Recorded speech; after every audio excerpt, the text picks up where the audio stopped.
Suatu malam di bar terlihat ada grup band sedang tampil menghibur para pengunjung. Vokalis band tersebut bernama Casey. Selesai menyanyi, Casey buru-buru memakai apron pelayan. Selain menjadi penyanyi, dia juga bekerja sebagai pelayan di bar tersebut. Waktu sedang mengobrol dengan teman sesama pelayannya, mendadak sekelompok tentara marinir Amerika Serikat datang. Awalnya Casey malas melayani mereka. Tapi waktu melihat salah satu tentara adalah sahabat kecilnya yang bernama Frankie, dia langsung menyambut mereka dengan baik. Casey lalu meminta teman pelayannya menemani para tentara itu ngobrol. Sementara dia akan mengambilkan minuman. Namun ketika minuman diantar, rekan-rekan Frankie terus menggoda Casey. Casey yang tak terima dianggap wanita murahan pun meninggalkan mereka. Karena merasa tak enak, rekan Frankie yang bernama Luke menghampiri Casey, kemudian ia meminta maaf jika kelakuan rekannya barusan tidaklah sopan. Tapi bukannya menerima permintaan maaf, Casey malah menyuruhnya pergi, sambil bilang kalau dia tahu tujuan Luke minta maaf pasti cuma mau modus doang. Selesai menemani para tentara ngobrol, teman Casey menyarankan agar Casey menikah dengan pria yang berprofesi sebagai tentara aja. Dari obrolan tadi dia baru tahu jika menikahi tentara maka semua biaya hidup istrinya nanti akan ditanggung oleh negara. Mulai dari uang tunjangan bulanan, asuransi jiwa, hingga tunjangan kesehatan. Di tengah obrolan, alarm HP Casey berbunyi. Lalu ia meminta izin sebentar dan bergegas pergi ke parkiran. Di dalam mobil, Casey memeriksa gula darahnya, kemudian menyuntikkan insulin. Ternyata 6 bulan lalu dia divonis dokter menderita penyakit diabetes stadium awal, jadi harus rutin menyuntikkan insulin ke tubuhnya. Besok pagi saat Luke sedang jogging, dari belakang muncul mobil misterius yang ingin menabraknya. Beruntung Luke masih sempat menghindar.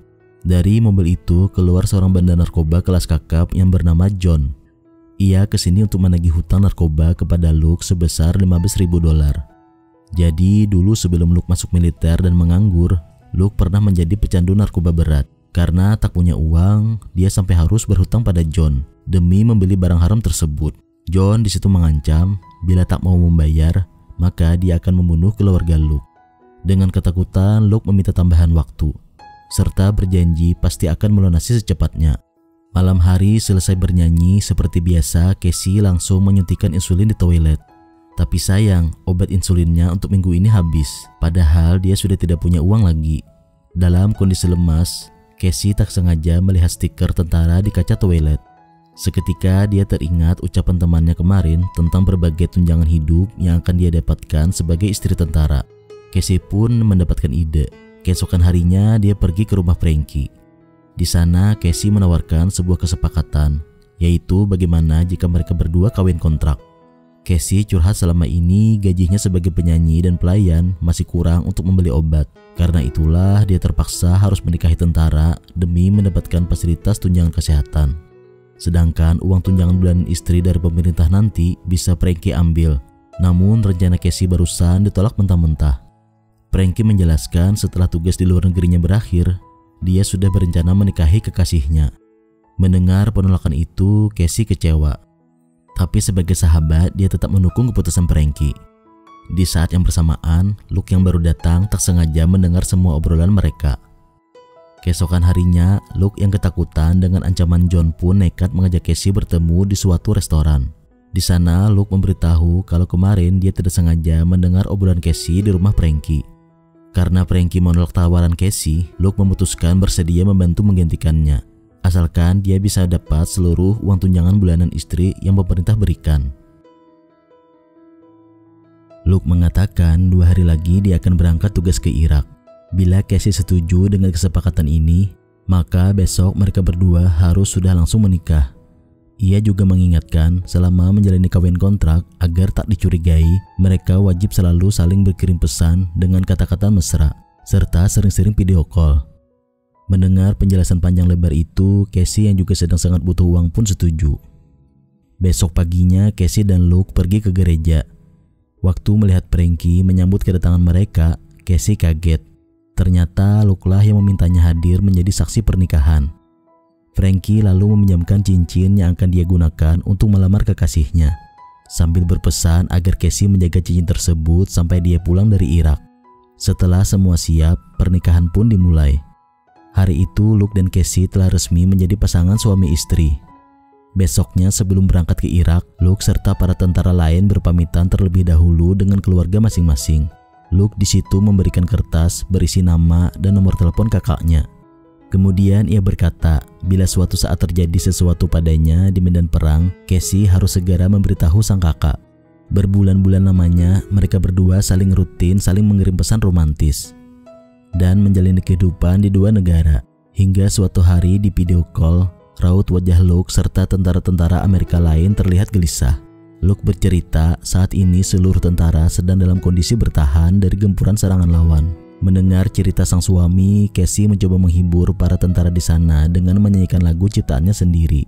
Casey begitu senang lagunya berhasil menghibur tentara-tentara itu. Keesokan harinya di video call, dengan gembira Casey memberitahu kalau bandnya dapat tawaran manggung di festival musik terkenal. Melihat wajah bahagia istrinya, Luke juga ikut senang. Hari konser pun tiba. Setelah persiapan selesai, Casey bersama bandnya memulai penampilan mereka. Keesokan malamnya, Casey dapat telepon yang mengabarkan kalau tadi siang Luke terluka cukup parah akibat terkena ledakan ranjau dan sedang dioperasi. Dengan panik, Casey buru-buru pulang untuk menghubungi kakak Luke. Namun meski telah dicari kemana-mana, kertas nomor teleponnya hilang. Beruntung alamat rumah keluarga Luke ada di Google. Pagi hari, Casey bergegas pergi ke alamat tersebut. Sesampainya di sana, ayah Luke lah yang membuka pintu. Karena tak tahu harus mengabari siapa lagi, Casey pun terpaksa memperkenalkan diri sebagai istri Luke dan menceritakan kondisi suaminya sekarang. Mendengar cerita itu, sang ayah shock. Kenapa Luke tak pernah cerita pada keluarga kalau dia sudah menikah? Bahkan ayahnya juga baru tahu Luke masuk militer. Selama ini keluarga tahunya Luke punya banyak hutang dan selalu membuat masalah. 3 hari kemudian Luke dipulangkan ke Amerika demi menjalani pengobatan medis lebih lanjut. Ketika seluruh keluarga menjenguk, Luke kaget kenapa mereka bisa tahu. Sang ayah lalu menyuruh semua keluar dan memberi ruang untuk Luke dan Casey berdua. Casey di situ meminta maaf. Kemarin dia terlalu panik jadi terpaksa memberitahu ayah Luke. Dengan kesal Luke menjelaskan alasan kenapa dia tidak ingin keluarganya tahu. Karena ayahnya adalah seorang polisi dan dia sering berhubungan dengan petinggi-petinggi tentara yang sekarang menjadi atasannya. Bila pernikahan pura-pura ini ketahuan, ayahnya pasti akan melapor, tak peduli meski itu anak kandungnya sendiri. Gara-gara sudah terlanjur, jadi mulai sekarang agar keluarganya percaya, mereka berdua harus tinggal serumah dan akting seperti suami istri sungguhan. Casey pun tertawa geli, dia selalu bertanya bagaimana kabar Frankie. Sambil menahan air mata, Luke memberitahu kalau Frankie juga jadi korban bersamanya. Namun berbeda dengan Luke, dalam insiden ranjau itu nyawa Frankie tak bisa diselamatkan. Mendengar kabar kematian sahabat kecilnya, tangisan Casey pecah dan langsung berlari keluar. Esok hari setelah upacara pemakaman, Casey memberikan cincin titipan Frankie pada kekasihnya. Casey cerita sebenarnya setelah pulang tugas dari Irak nanti, Frankie ingin sekali melamar kekasihnya itu. Namun ternyata Frankie tak pernah benar-benar pulang. 1 minggu kemudian setelah keluar rumah sakit, Luke terpaksa tinggal di apartemen Casey agar tak dicurigai untuk sementara waktu. Luke juga harus rutin menjalani terapi seminggu sekali. Ia diantar ayah dan kakaknya sampai sembuh total. Jadi sebelum sang ayah datang minggu depan, mereka berdua harus membuat rumah ini terlihat seperti rumah pasangan pengantin baru. Beruntungnya ayah Luke tidak curiga. Minggu demi minggu berlalu. Karir Casey sebagai penyanyi semakin naik. Label musik pun mulai tertarik memproduksi lagu-lagu ciptaannya. Sementara Luke masih fokus berjuang menjalani masa terapi pemulihan. Pada siang hari saat Luke sedang sendirian, ia melihat mobil John ada di depan apartemen. John lalu menelpon dan berkata bahwa dia tahu pernikahan Luke ini cuma pura-pura. Tapi karena sekarang Casey adalah istri Luke, jadi kalau tak melunasi hutang, maka John tak akan segan-segan meneror keluarga Casey. Sorenya di taman, kakak Luke bersama Casey memberi kejutan hadiah seekor anjing untuk menemani masa terapi agar psikologi Luke lebih baik. Besok pagi waktu baru pulang kerja, Casey bingung kenapa pintu rumahnya yang rusak sudah diperbaiki. Di dalam rumah dia kaget melihat Luke sudah bisa berjalan, walaupun masih menggunakan tongkat bantu. Mereka berdua kemudian sarapan bareng di balkon. Perbincangan sederhana di balkon itu membuat hubungan Casey dan Luke jadi semakin dekat. Mereka saling bercanda tawa, bahkan main adu kuat nahan pedas makan cabai. Ketika ingin membantu mandi, untuk pertama kalinya Casey melihat dengan mata kepalanya sendiri betapa parahnya luka di kaki Luke. Dari situlah Casey mulai mengerti bagaimana penderitaan yang Luke rasakan selama ini. Ia pun berjanji akan berusaha merawatnya lebih baik lagi. Malamnya setelah sekian lama tidur di sofa, Casey akhirnya mengizinkan Luke tidur bersama di kasur. Esok hari di acara barbeque keluarga, Casey terpesona melihat sikap Luke yang sangat ramah dengan anak kecil. Kakak ipar Casey lalu mendoakan semoga Casey bisa cepat punya anak, karena Luke pasti akan menjadi ayah yang baik. Di suatu malam ketika tidur, Luke terbangun mendengar telepon apartemen berdering. Ditelepon dengan panik, ibu Casey memberitahu kalau barusan rumahnya dibobol maling. Sesampainya di sana, karena ibu Casey belum tahu putrinya sudah menikah, jadi Luke memperkenalkan diri sebagai teman dekat Casey. Tak lama kemudian, Casey datang dan langsung menenangkan sang ibu. Luke lalu menyuruh Casey menemani ibunya, sementara dia akan memeriksa ke dalam rumah. Di dalam tiba-tiba John menelpon. Ternyata John lah yang membobol rumah ibu Casey. John bilang dari kejauhan dia diam-diam sudah merekam ucapan Luke waktu dia tadi memperkenalkan diri pada ibu Casey, yang bilang kalau mereka berdua hanyalah teman dekat. Rekaman tersebut akan John gunakan sebagai barang bukti bahwa pernikahan ini cuma settingan. John mengancam jika dalam 1 minggu tak melunasi hutang, maka dia akan melaporkan Luke. Sepulangnya dari sana, Casey terlihat sangat kelelahan akibat penyakit diabetesnya kambuh.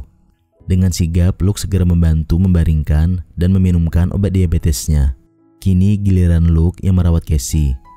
Pasangan suami istri settingan itu telah memenuhi sumpah mereka saat pernikahan dulu, yaitu sumpah setia dan saling merawat satu sama lain di saat sehat maupun sakit.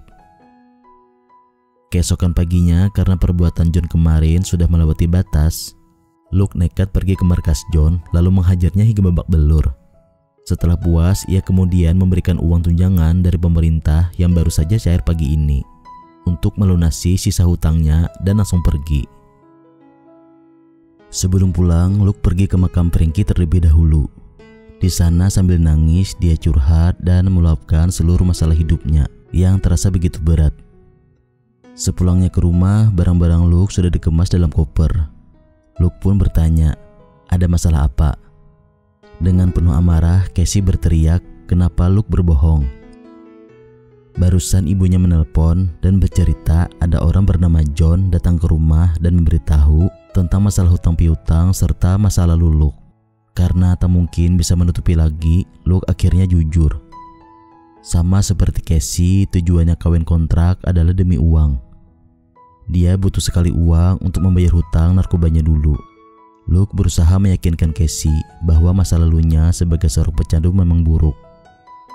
Tapi kini dia telah sepenuhnya bersih dan tidak akan pernah mau menggunakan barang haram itu lagi. Namun sekeras apapun usaha Luke, hati Casey terlanjur hancur. Dia tetap tidak bisa memaafkan kebohongannya selama ini. Apalagi gara-gara Luke, ibunya sampai ikut terseret masalah. Sebelum pergi, Casey berkata, sepulang acara konser malam nanti, dia tidak ingin melihat wajah Luke ada di sini. Dan satu lagi, mulai detik ini, Casey meminta cerai. Malamnya, meski masih terasa galau, Casey berusaha tetap profesional menghibur para fans.